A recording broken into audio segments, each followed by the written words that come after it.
은혜 받으실 말씀은 요한계시록 21장 8절 9절 말씀입니다. 그러나 두려워하는 자들과 믿지 아니하는 자들과 흉악한 자들과 살인자들과 행음자들과 술객들과 우상 숭배자들과 모든 거짓말하는 자들은 불과 유황으로 타는 못에 참례하리니 이것이 둘째 사망이라. 7 대접을 가지고 마지막 7 재앙을 담은 7 천사 중 하나가 나아와서 내게 말하여 가로되 이리 오라. 내가 신부 곧 어린 양의 아내를 내게 보이리라 하고. 임마누엘 성가대의 찬양과 니시 오케스트라의 연주가 있겠습니다.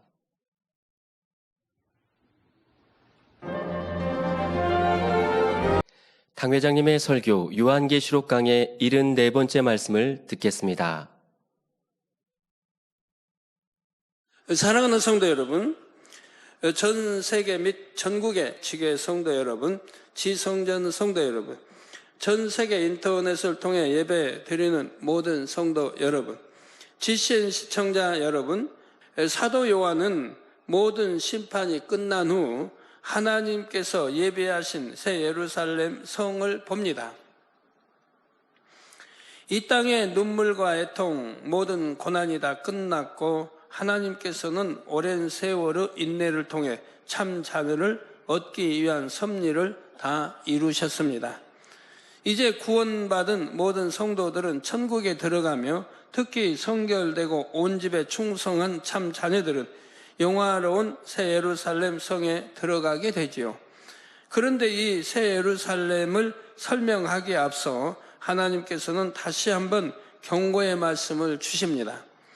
8절에 그러나 두려워하는 자들과 믿지 아니하는 자들과 흉악한 자들과 살인자들과 행음자들과 술객들과 우상 숭배자들과 모든 거짓말하는 자들은 불과 유황으로 타는 못에 참여하리니 이것이 둘째 사망이라 하셨지요. 아무리 좋은 천국을 예비하셨다 해도 여기에 들어갈 수 없는 사람들이 있음을 다시 한번 상기시키시는 것입니다. 먼저 두려워하는 자는 어떤 사람입니까? 이는 주를 믿는다 하면서도 여전히 죄악 가운데 행함으로 심판을 두려워하는 사람입니다. 죄의 사건 사망이라 하신 대로 아무리 입술로 주님을 믿는다 고백해도 불법을 행하면 천국에 들어갈 수가 없습니다. 이런 사실을 듣고 배워서 머리로는 알면서도 여전히 세상을 사랑하여 죄악에서 떠나지 않는 경우가 있지요. 그런 사람은 구원의 확신이 없으니 지옥에 대한 두려움이 있고 하나님 앞에서도 담대하지 못합니다. 진리를 들어서 머리로는 알기 때문입니다. 우리 하나님은 사랑 자체이시고 자비와 긍휼이 많은 아버지이십니다. 그런데 사람 편에서 자기 마음에 비진리가 있는 만큼 사랑의 하나님보다는 두려움의 하나님, 심판의 하나님으로 느끼게 되지요. 요한일서 4장 18절에 사랑 안에 두려움이 없고 온전한 사랑이 두려움을 내어 쫓나니 두려움에는 형벌이 있음이라 했습니다. 두려워하는 자는 사랑 안에서 온전히 이루지 못하였느니라. 정녕 하나님을 사랑한다면 말씀대로 살 것이고 빛 가운데 살 것이고 진리 가운데 계명 지켜 살 것이니 하나님이 사랑스럽지 두려울 리가 없는 것입니다. 빛 가운데 거하여 온전한 사랑을 이룰 때 그 마음에 두려움이 없는 것입니다. 그런데 성경을 보면 종종 성도들에게도 두려워하라고 말씀하실 때가 있습니다. 예를 들어 빌립보서 2장 12절 후반절에는 두렵고 떨림으로 너희 구원을 이루라 했고, 베드로전서 1장 17절에도 외모로 보시지 않고 각 사람의 행위대로 판단하시는 자를 너희가 아버지라 부른즉 너희의 나그네로 있을 때를 두려움으로 지내라 했지요. 이때의 두려움은 죄 가운데 있는 사람이 심판의 형벌을 겁내는 두려움이 아닙니다. 거룩하신 하나님 앞에서 범죄하지 않기 위해 말씀대로 살기 위해 스스로 근신하고 절제하는 것을 의미하지요. 공의의 하나님을 경외하는 마음이며 혹여 방종과 교만으로 인해 범죄하지 않으려고 근신하는 것입니다. 또한 아직 믿음이 연약하여 온전히 빛 가운데 살지 못하는 사람들 중에는 이 두려움이 있기 때문에 그나마 믿음을 지키는 경우가 있지요. 세상을 사랑하는 마음이 아직 남아있지만 지옥에 가지 않기 위해서라도 죄를 짓지 않으려고 더 노력하는 것입니다.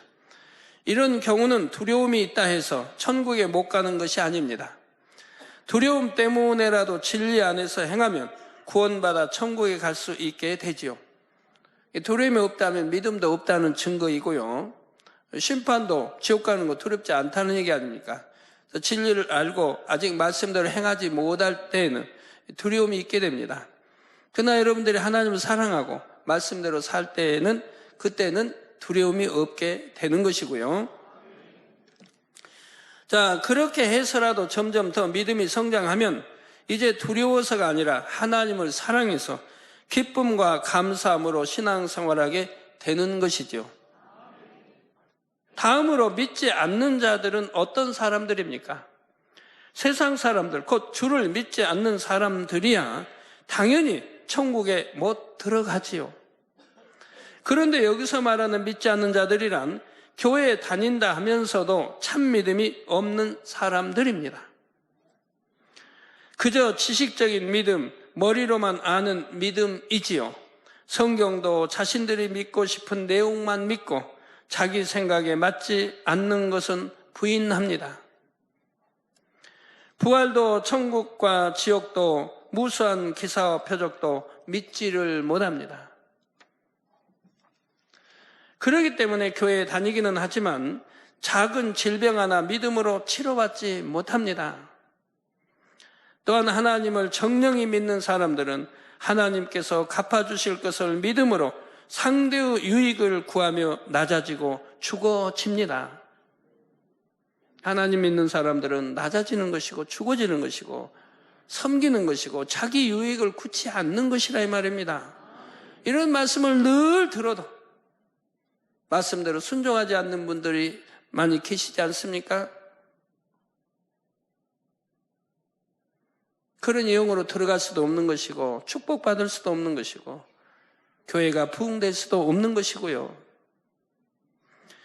자, 그러나 믿지 못하는 사람들은 자기 유익을 위해서라면 진리를 어기고 세상 사람과 다름없이 불의와 타협하며 살지요. 야고보서 2장 17절에 이와 같이 행함이 없는 믿음은 그 자체가 죽은 것이라 했습니다. 쭉 진리로 들어서 알아요. 이 재단의 기사 표적 권능 알아요. 그래 믿는다고 고백해요. 믿는데 어떻게 심판이 있는데 지옥이 있는데 계명 지키지도 않고 말씀대로 살지도 않고 그러니 하나님이 이걸 믿음이라고 하지 않는다 말씀합니다. 행치 않는 믿음은 죽은 믿음이라. 그래서 이와 같이 행함이 없는 믿음은 그 자체가 죽은 것이라 이 말입니다.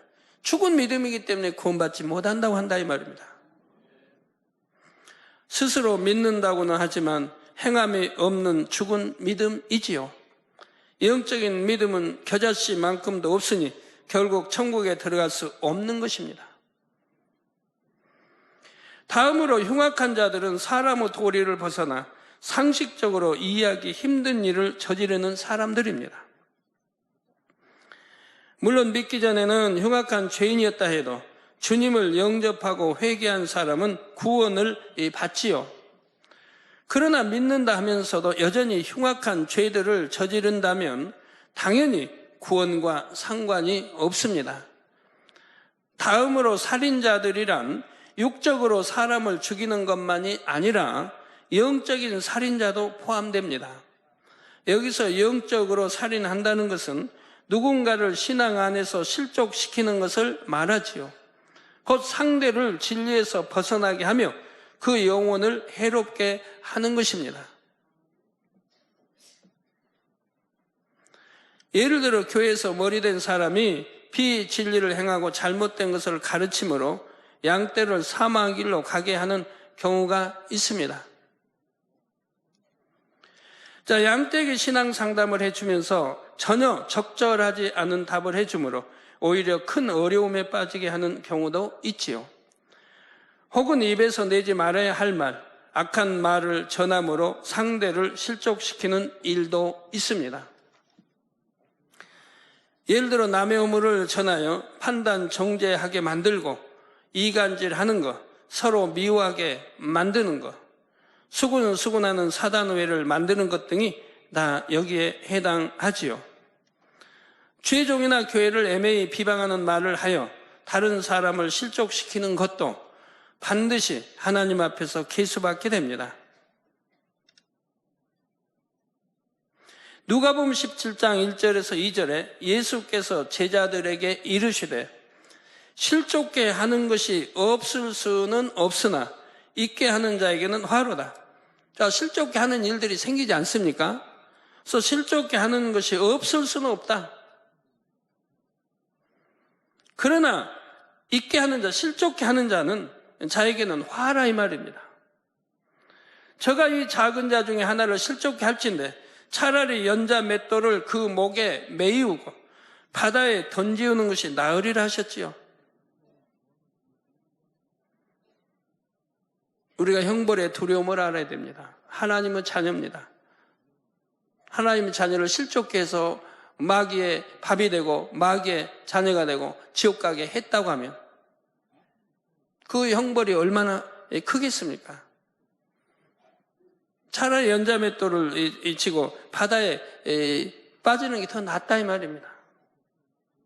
하나님의 자녀라면 결코 자신의 악함으로 인해 상대를 실족시키는 일이 없어야 할 것입니다. 다음으로 행음자에도 두 가지 의미가 있습니다. 육적인 의미의 간음은 다 아실 것이고 영적인 의미는 하나님보다 다른 것을 더 사랑하는 것입니다. 하나님의 자녀들은 하나님을 가장 사랑해야 합니다.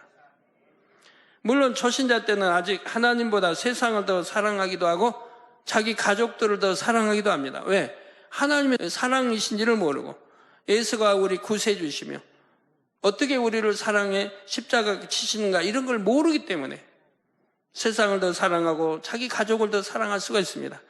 그러나 교회 다니면서 신앙생활하면서 이제 하나님 말씀을 듣다 보면 하나님이 누구신지, 예수가 왜 우리 구세주신지, 하나님은 사랑이시라, 왜 사랑인지, 얼마나 우리를 사랑하시고 독생자까지 주시기까지 화목제를 보면 내어 주시기까지 사랑하시고 독생자 아들 예수도, 독생자 아들 예수님도 우리를 얼마나 사랑하셔 십자가를 지셨다는 것을 이제 배우고 알게 된다 이 말입니다. 그때로부터는 변화되는 것이라 이 말입니다. 세상 사랑하는 걸 이제 하나하나 버리게 되고 하나님을 사랑하는 마음으로 바뀌게 됩니다. 그리고 가족 사랑도 육의 사랑도 마찬가지입니다. 이제 육의 사랑하는 게 아니라 영의 사랑을 하고 또 영의 사람들이 좋아지는 것이고요. 그래서 초신자 때는 아직 하나님보다 세상을 더 사랑합니다. 진리를 모르기 때문에. 초신자가 세상을 사랑한다 해서 구원받지 못한다 하는 것이 아닙니다. 체험도 있고 직분도 있는 사람이 하나님을 사랑한다면서 세상을 더 사랑할 때 이것이 문제이지요. 예를 들어 운동 경기를 너무 좋아해서 주일에 나와 예배를 드리면서도 마음은 온통 그날 방송되는 경기에 온통 쏠려 있는 경우가 있습니다. 그러다 여차하면 주일 예배도 빠지고 운동 경기를 보러 갈 수도 있습니다. 하나님보다 세상을 더 사랑하여 하나님을 서운하시게 만드는 것이죠. 야고보서 4장 4절에 간음하는 여자들이여 세상과 벗된 것이 하나님의 원수임을 알지 못하느냐. 그런즉 누구든지 세상과 벗이 되고자 하는 자는 스스로 하나님과 원수되게 하는 것이니라 했습니다. 세상 사랑하면, 세상과 벗이 되면 바로 간음하는 것이 되고 간음하는 여자들이요 세상과 벗된 것이 하나님의 원수임을 알지 못하느냐. 그러니 누구든지 세상과 벗이 되고자 하는 자는 스스로 하나님과 원수되게 하는 것이니라 했습니다. 세상을 사랑케 하는 건 누구입니까? 원수마귀 사단이죠. 원수마귀 사단에 순종해 가기 때문에 하나님과는 자연히 원수되게 되는 거죠. 스스로 하나님과 원수 되게 한다 이 말입니다.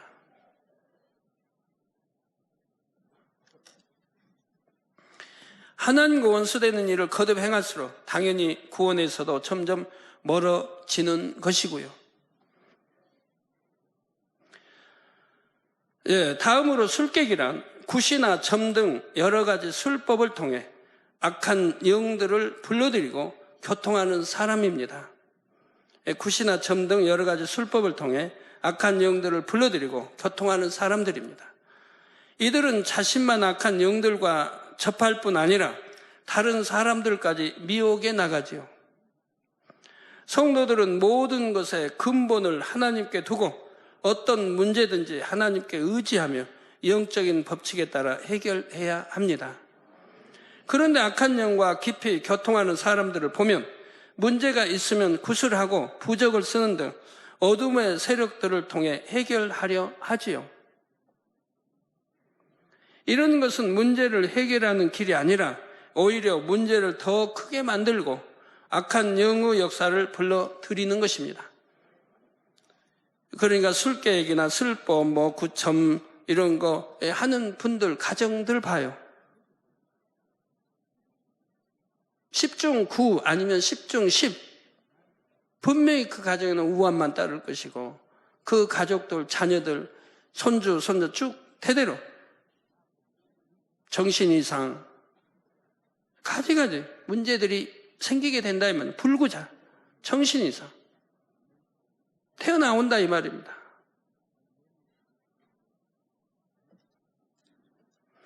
악한 영을 통해 문제를 해결하려고 하면 처음에는 좀 나아지는 것처럼 보일 수도 있지만 갈수록 형편이 더 어려워지지요. 더구나 하나님을 믿는 사람들이 그리 한다면 원수 마귀 사단에게 조롱거리가 되고 하나님으로부터도 외면당하게 됩니다. 레위기 20장 27절을 비롯하여 성경 곳곳에는 신접한 자들은 백성 중에 결코 용납하지 말고 반드시 돌로 쳐서 죽일 것을 명하셨습니다. 또한 그런 이들을 믿고 따르는 사람들도 백성 중에서 끊어질 것이라고 엄히 경고하셨지요. 그런데 여기서 술객이란 단지 점을 치거나 악한 영과 교통하는 것만을 의미하는 말씀이 아닙니다.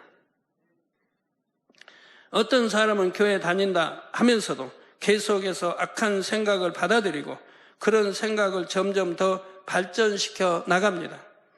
비록 주님을 믿기 전에는 그랬던 사람이라도 주님을 영접한 후로는 변화되어야 하지요. 진리의 생각, 선과 빛에 속한 생각으로 계속해서 바꿔 나가야 합니다. 계속 바꿔 나가는데 변하지 않을 사람은 어디 있겠습니까? 성결되지 않을 사람은 어디 있어요? 악은 모양이라도 버리라는데 하나하나 찾아 발견해 버리는데 하나님 말씀은 들을 때 다 내 말로 듣는 거예요. 내 말. 내게 하시는 말씀이다 듣고 나를 발견하려고 해야지. 저 말씀 보니까 누구 김 집사님이 들으면 좋고 어떤 장로님이 들었으면 좋겠다.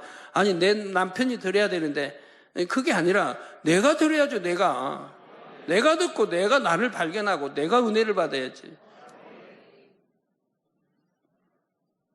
남편이 들었으면 좋겠다. 아내가 들었으면 좋겠다. 어떤 장로님이, 집사님이, 어떤 구역장님이, 초장님이 들었으면 좋겠다 하는 사람들은 절대로 변화될 수가 없어요.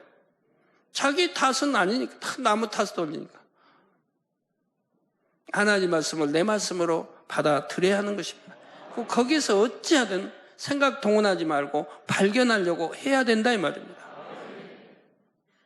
그러지 않고 여전히 악한 생각을 키워나간다면 이는 결국 사단의 역사를 받아들이고 어둠과 계속 교통하는 것이 됩니다. 마음이 스스로 어둠을 계속 받아들이는 것이므로 완전히 어둠에 사로잡혀 버리기도 하지요. 사단에게 생각과 마음을 내어주고 마침내 마귀나 귀신의 역사를 받기도 하는 것입니다. 진리의 말씀을 들은 성도 여러분이라면 내가 지금 하고 있는 생각이 영의 생각인지 육신의 생각인지 정도는 말씀으로 분별이 될 것입니다. 물론 주 안에서도 고민이나 근심이 있습니다. 그러나 이럴 때에도 영어 생각을 하는 사람은 깊은 마음 속에는 여전히 생명과 평안이 있습니다. 또 모든 생각 끝에는 결론적으로 아버지를 의지하여 새 힘을 낼 수 있지요. 그렇지 않고 생각할수록 마음이 어두워지고 낙심되거나 복잡해지는 느낌이 든다면, 또 능력이 오는 것이 아니라 낙심되고 지친다면 그것은 하나님과 원수되는 육신의 생각입니다. 이럴 때는 즉시 그 육신의 생각을 끊어버려야 합니다. 또한 불같은 기도를 쉬지 않아서 육신의 생각과 그 근본이 되는 육신, 곧 자기 안의 비진리를 태워나가야 하지요. 그래서 어둠이 전혀 여러분에게 근접하지 못하고 오직 성령님과만 밝히 교통하는 여러분이 되시기를 바랍니다. 다음으로 우상 숭배가 무엇인지도 여러분이 잘 아시지요. 우상 숭배를 많이 한 사람은 악한 영들의 밥이 되어 많은 어려움을 겪습니다.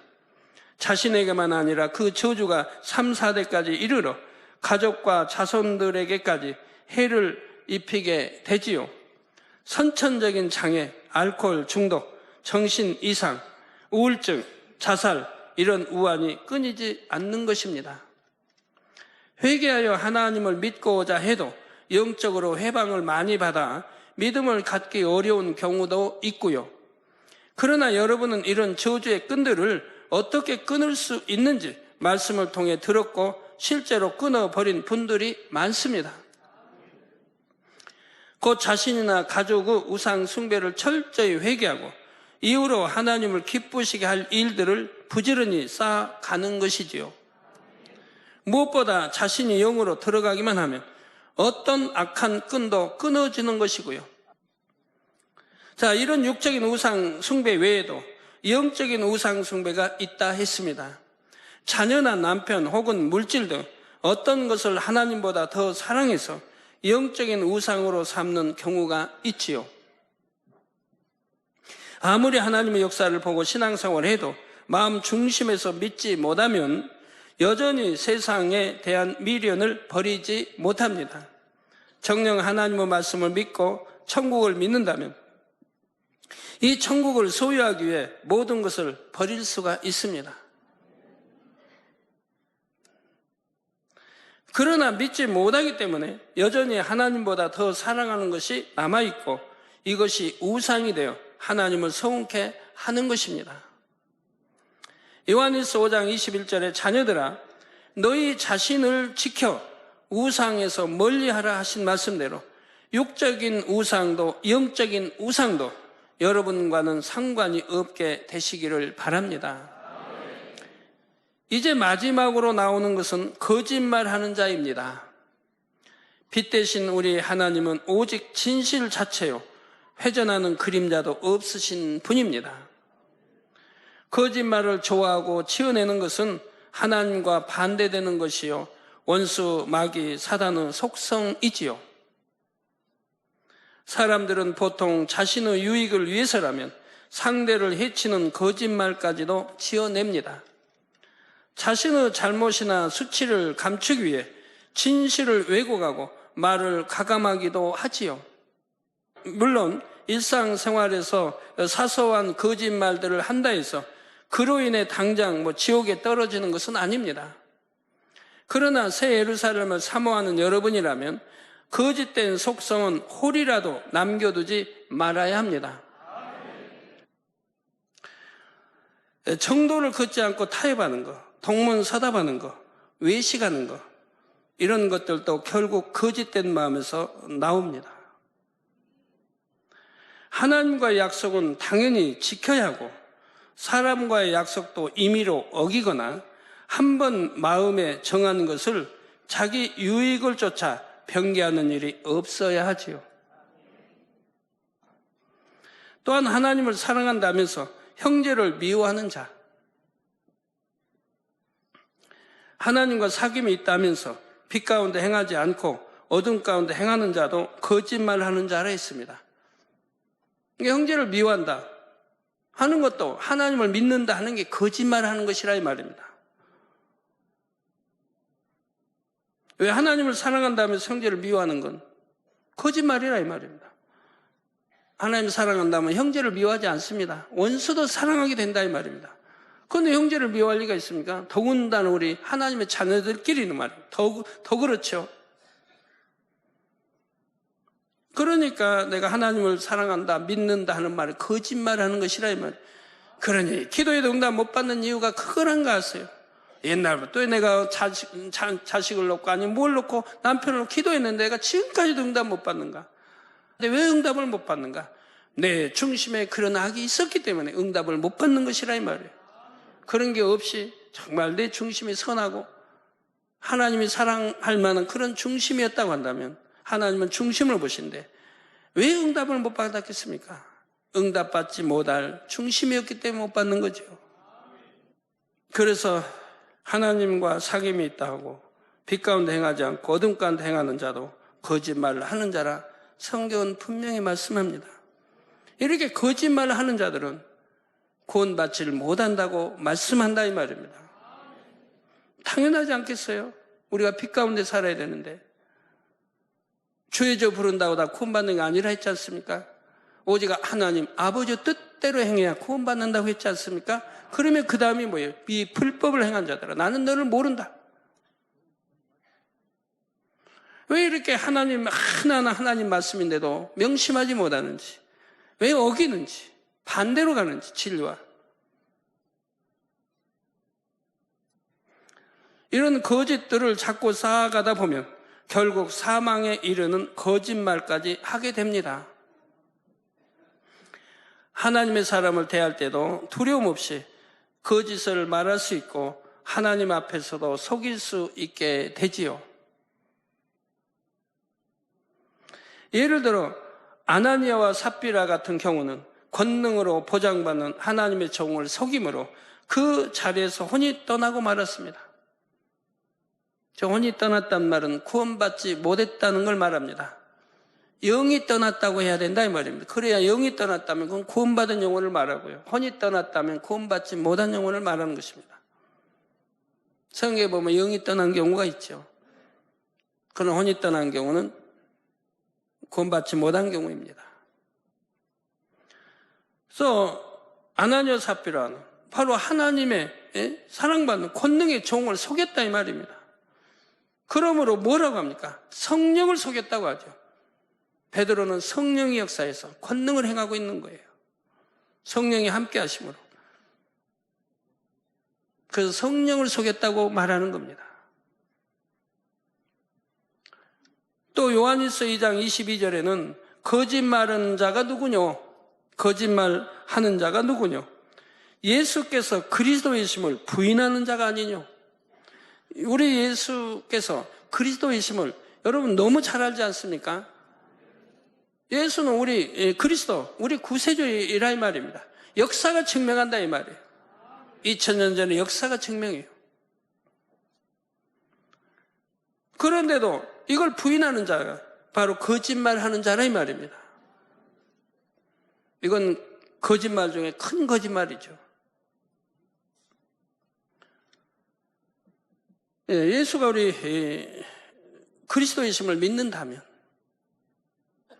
절대로 하나님 주님 사랑하게 되고 계명 지키며 하나님 아버지 말씀대로 살아 빛 가운데 진리 가운데 살게 되는 것이라 이 말입니다. 근데 그렇게 지금 살지 않는 분들 초신자 빼고 그래도 내가 신앙생활 말씀 6개월 이상 1년 이상 들었는데 그렇게 살지 않는 분들은 거짓말하는 것이라 이 말입니다. 하나님 사랑한다는 것도 거짓말, 믿는다는 것도 거짓말, 사귐이 있다는 것도 거짓말이라고 성경은 분명히 요한일서 외에도 곳곳에 설명하고 있는 것입니다. 이런 경우는 자기의 악 속에서 진리를 부인하고 하나님의 역사를 회방하며 거짓말하는 것이니 얼마나 악한 것입니까? 하나님의 역사를 보고도 마귀의 역사를 하고 성령 회방, 모독을 하는 경우도 있고요. 이런 거짓말하는 자들을 비롯하여 두려워하는 자, 믿지 않는 자, 흉악한 자, 술객, 행음자, 우상, 숭배자 등은 불과 유황으로 타는 못에 참여하리니 이것이 둘째 사망이라 했습니다. 아무리 교회 출석을 하고 입술로는 주를 믿는다 해도 여전히 죄악 가운데 살면 천국에는 갈 수가 없다는 것입니다. 이와 같은 경고의 말씀을 마치고 9절에서는 다시 새 예루살렘으로 시선을 돌립니다. 7 대접을 가지고 마지막 7 재앙을 담은 7 천사 중 하나가 나와서 내게 말하여 가로되 이리 오라. 내가 신부 곧 어린 양의 아내를 내게 보이리라 했지요. 신부 곧 어린 양의 아내를 내게 보이리라. 여기 7 대접과 7 재앙이 언급된 것은 앞으로 재앙이 또 남아 있다는 말이 아닙니다. 7년 환란 중에 일어났던 여러 가지 재앙 중에 7 대접에서 부어진 7 재앙이 있었지요. 이 재앙들을 수행했던 천사 중에 한 천사가 요한에게 말했다는 것입니다. 그러면 여기서 이 천사가 요한에게 보여주겠다는 신부, 곧 어린 양의 아내란 누구일까요? 우리 성도님들일까요? 그렇지 않습니다. 그 뒤에 이어지는 말씀을 보면 천사는 사도 요한을 데려가서 거룩한 성 새 예루살렘을 보여주지요. 어린 양이란 모든 인류를 구원하기 위해 속죄양이 되어주신 예수 그리스도, 우리 주님을 의미합니다. 그리고 주님의 신부는 우리 성도들이지요. 그런데 본문에서 신부, 곧 어린 양의 아내는 성도들이 아니라 새 예루살렘 성을 말합니다. 여기에서는 그렇다 이 말이에요. 지난 시간 설교를 들으신 성도님들은 혹 궁금하게 여기실 수도 있습니다. 지난 시간에는 새 예루살렘을 예비한 것이 신부가 신랑을 위해 단장한 것 같다고 했지요. 이는 새 예루살렘이 성도들에게 있어서 신부와 같은 역할을 해주기 때문이라 했습니다. 그 의미를 다시 한번 설명할 때 오늘 본문과 지난 시간의 말씀을 잘 이해하실 수 있기를 바랍니다. 신부는 신랑을 맞이하기 위해서 단장하고 기다리는 여인입니다. 또 아내란 품 안에 혹은 가까이 거함으로 서로 의지가 되어 외로움도 달래주며 사랑하고 사랑받는 대상이지요. 그런데 천국에서 우리의 신부이자 아내의 역할을 하는 것은 바로 우리가 들어가서 거할 집입니다. 특히 새 예루살렘 마련된 집들은 주인이 될 성도들을 맞이하기 위해 최고의 단장을 하고 기다리고 있지요. 각자가 자신의 집 안에 들어가면 영원히 그 안에 거하면서 필요한 모든 것을 제공받게 됩니다. 취향대로 또 매 순간 우리 마음에 원하는 대로 척척 맞춰 서비스가 제공되지요. 어디가요? 천국이요? 천국이요? 천국이라 아니라 새 예루살렘이 그런다 이 말이에요. 이 땅의 신부가 신랑을 아무리 잘 섬긴다 해도 새 예루살렘의 집이 그 주인을 섬기는 것보다는 못할 것입니다. 더군다나 세세토록 사는 나의 거할 집입니다. 또한 새 예루살렘에 마련된 집들은 우리가 그 안에 들어가게 될 때에야 알맹이가 채워지고 참된 가치가 있게 되지요. 여기까지는 지난 시간에도 설명한 새 예루살렘과 성도들의 관계입니다. 그러면 이제 본문에서 새 예루살렘을 어린 양의 아내라고 하는 이유를 알아보지요. 이는 새 예루살렘 성의 의미가 율법을 완성하신 예수 그리스도, 곧 어린 양의 의미와 짝을 이루기 때문입니다. 아내라는 말은 남편이라는 말이 있어야 그 짝을 이루어 하나의 완전한 의미가 만들어집니다. 뭐 아내, 남편 하면 바늘과 뭐 실이라고도 하대요. 실이 없으면 바늘이 뭐 필요 있습니까? 바늘이 없으면 실이 뭐 하죠? 실과 바늘, 짝을 이루어 자기 구실을 하는 거예요. 새 예루살렘에도 영적인 의미의 짝이 있는데 그 짝은 곧 어린 양, 다시 말해 우리 주 예수 그리스도입니다. 이 땅의 예루살렘은 구약시대의 율법을 상징하는 성입니다. 또 천국의 거룩한 성을 새 예루살렘이라 이름 지은 것은 예수님께서 모든 율법을 사랑으로 완성하심을 기념하기 위해서라 했지요. 구약의 율법에서는 죄인들이 죄사함을 받기 위해 흠없는 양, 곧 1년 된 순양을 속죄의 제물로 바쳤습니다. 그런데 예수님께서 이 어린 양을 대신하여 친히 십자가에 달려 죽으심으로 이를 믿는 자마다 영생을 얻게 되었지요. 또한 이처럼 어린 양이 되어주신 예수님으로 인해 수많은 사람들이 거룩한 성 새 예루살렘까지 들어갈 수 있게 되었고요. 그래서 율법을 완성하기 위해 속죄의 제물이 되어주신 어린 양과 율법을 의미하는 예루살렘을 새롭게 한 새 예루살렘이란 이름이 하나의 짝을 이룹니다.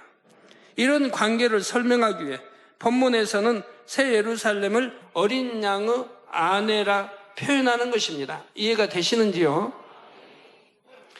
그런 의미의 짝을 설명하기 위해 주님의 아내라 하지 않고 굳이 어린 양의 아내라고 표현한 것이고요. 결론을 말씀드립니다. 사랑하는 성도 여러분, 로마서 2장 13절에 하나님 앞에서는 율법을 듣는 자가 의인이요? 아니요? 예. 하나님 앞에서는 율법을 듣는 자가 의인이 아니요. 그러니까 율법을 듣지 않아야 되겠죠? 예? 그것도 아니고요. 오직 율법을 행하는 자라야 의롭다 하심을 얻으리니 했습니다. 저 율법을 우리가 행하려고 하면 율법을 들어야 되겠죠? 들어서 알아야, 그 법을 알아야 지킬 거 아닙니까? 그러니까 율법을 듣는 자가 아니요가 아니라 율법을 듣지 말라는 게 아니라 율법을 들어도 하나님 말씀대로 행치 않으면 소용이 없다 이 말입니다. 의인이 될 수가 없다. 의인이 되지 않는다 이 말이에요. 율법을 아무리 많이 듣는다고 해서. 여러분 하나님 말씀 아무리 많이 암송한다고 해도 그 말씀대로 살지 않으면 아무 소용이 없다 이 말입니다. 내가 하나님 말씀 많이 안다고, 많이 암송한다고, 성경을 아무리 많이 읽는다고 내가 의인이 되어집니까? 아니라 이 말입니다.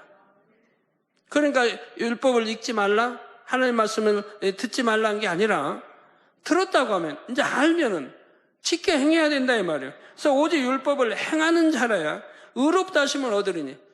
그러니까 율법을 알아야 되기 때문에 들어야 하고 보아야 되고, 그런 다음 듣고 보아서 알면 이제 행해 나가야 된다 이 말입니다. 그래야 의인이란 말을 듣는다 이 말이에요. 아무리 천국에 대해 밝게 듣고 배워도, 아무리 진리를 많이 알아도 그래서 의인이 되는 것이 아닙니다. 그래서 하나님께서는 거듭거듭 경고하십니다. 듣는 것으로 끝나서는 안 되고 여러분 자신이 진리를 행해야 하며 마음에서 불의를 다 버려야 합니다. 여러분 자신이 축복의 그릇을 준비해야 합니다. 그래야 새 예루살렘의 말씀도 또 축복의 말씀도 모든 것이 여러분 자신의 것이 되지요. 영으로 온영으로 들어가겠다는 것이 입술의 고백에만 그치는 것이 아니라 반드시 행함과 진실함으로 이루어내는 여러분이 되시기를 바랍니다. 그래서 신부와 같이 단장한 새 예루살렘에 반드시 여러분의 집도 마련될 수 있기를 주님의 이름으로 축원합니다. 들으신 말씀을 생각하시면서 기도하시겠습니다. 할렐루야. 사랑의 주 아버지 하나님, 오늘은 요한계시록 강의 74번째 말씀을 들었습니다. 두려워하는 자들과 믿지 아니하는 자들과 흉악한 자들과 살인자들과 행음자들과 술객들과 우상 숭배자들과 모든 거짓말하는 자들은 불과 유황으로 타는 못에 참여하며 이것이 둘째 사망이라 하셨으니 결코 이러한 자들이 되지 말게 하여 주시옵소서. 어린 양의 아내는 새 예루살렘 성이라 하셨으니 우리 모두 주님을 맞이할 수 있도록 깨어있어 신부 단장 잘하는 복된 성도님들이 다 되게 해 주시옵소서. 주님께서 오실 날이 가까워지고 있는 이때에 신속히 성결되고 맡은 바 사명을 잘 감당하여 새 예루살렘에 들어갈 수 있는 우리 모두 되게 해 주시옵소서. 감사드리며 우리 주 예수 그리스도 이름으로 기도하옵나이다. 아멘. 당회장님의 환자를 위한 기도를 받겠습니다. 아픈 곳이나 연약한 곳 위에 손을 얹고 기도받으시고, 아프지 않은 분들은 가슴에 손을 얹고 마음의 소원을 위해 믿음으로 기도받으시기 바랍니다. 할렐루야. 전능하신 사랑의 아버지 하나님, 이 시간 기도받는 모든 성도님들 위해 안수하여 주옵소서.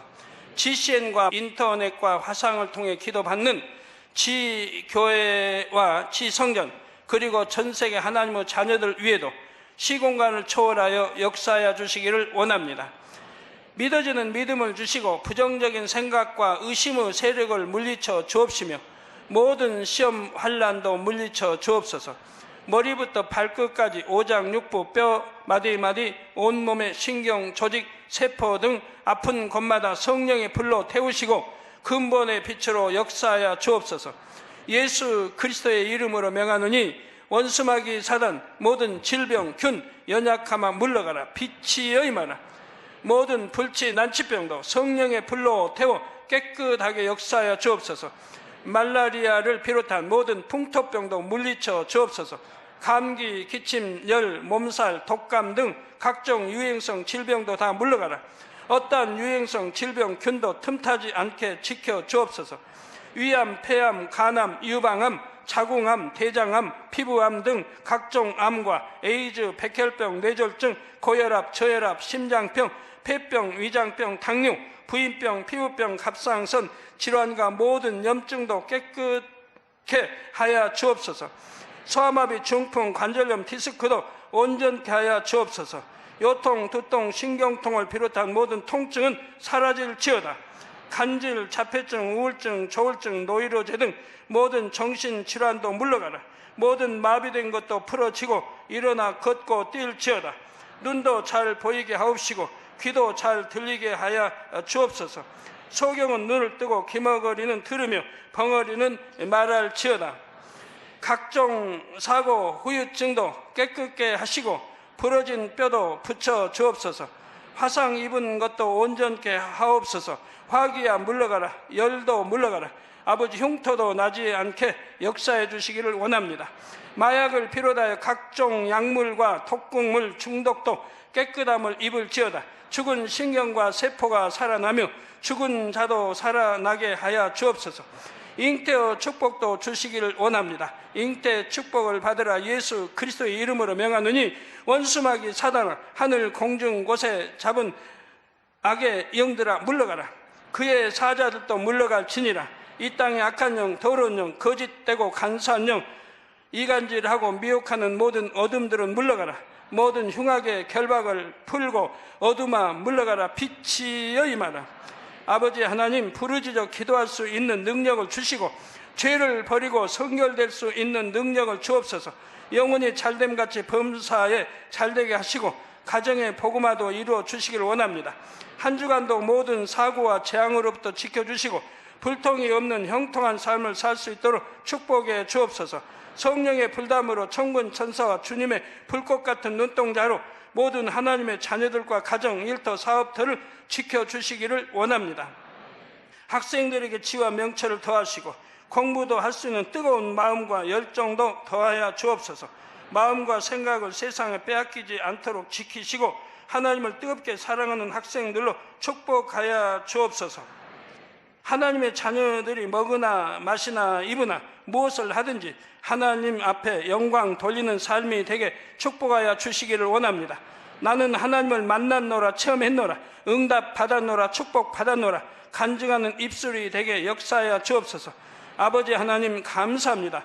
홀로 영광 받으옵소서. 우리 주 예수 그리스도의 이름으로 기도하옵나이다. 아멘.